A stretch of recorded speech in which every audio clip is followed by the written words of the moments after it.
పసుపు తాడు ఒకటే మహాభాగ్యమై బ్రతుకుతుంది పడతి పదే లోకమై. మగని మంచి కోసం పడే ఆర్తిలో సతిని మించగలరా మరే ఆప్తులు. ఏ పూజ చేసినా ఏ నోము నోచినా ఏ స్వార్థము లేని త్యాగం భార్యగా రూపమే పొందగా.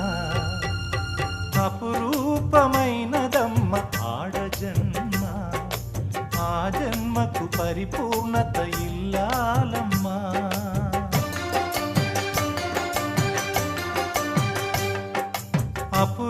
అపురూపమైనదమ్మ ఆడజన్మ, ఆ జన్మకు పరిపూర్ణత